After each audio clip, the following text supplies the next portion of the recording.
Sister Pesta Emelinda Manado. Dan teman kita sekarang menjadi narasumber saya sekarang. Ya, saya Vanessa Natali.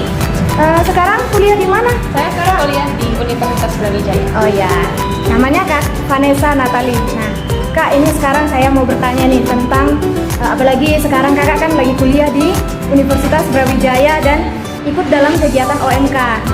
Saya mau bertanya nih, apa makna garam, terang, dan ragi dalam kehidupan Kakak sekarang nih sebagai seorang yang kuliah dan ikut dalam kegiatan gereja? Oke, kalau menurut saya ketiganya itu kan jawabannya nggak terpisahkan ya, karena intinya ketiganya itu kan sama-sama kita tuh untuk membantu orang lain.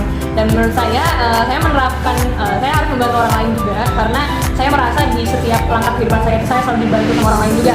Jadi layaknya garam, terang, dan juga ragi, saya ini juga membantu orang lain untuk berkembang, untuk misalkan memberikan harapan juga dan memberikan pertolongan juga bagi terutama teman-teman saya sendiri. Lalu saya juga mau bertanya nih, bagaimana cara atau pendapat Kakak tentang Orate Labora yang kita tahu artinya adalah bekerja sambil berdoa? Oke, kalau misalkan di dalam kehidupan ini kan kita nggak bisa meninggalkan Tuhan dalam setiap langkah hidup kita ya. Jadi bekerja dan berdoa itu juga ya, saya bekerja dan saya melayani teman-teman atau mungkin orang lain juga ya, karena saya merasa itu emang perintah dari Tuhan gitu, karena Tuhan kan sudah melayani kita dengan berkat-berkatnya dan juga dengan anugerah-anugerah yang dikasih sama Tuhan.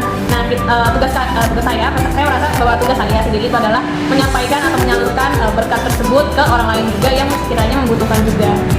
Luar biasa ya, memang Gen Z sekarang itu bukan hanya soal pikir tentang kehidupannya sendiri, tapi ini salah satu contoh untuk kita semua. Lalu ini yang terakhir nih, pertanyaan yang terakhir. Itu bagaimana atau apa pesan Kakak untuk generasi Z sekarang tentang bagaimana menerapkan bagaimana menjadi terang, garam, dan juga ragi untuk teman-teman kita, teman-teman generasi Z sekarang ini?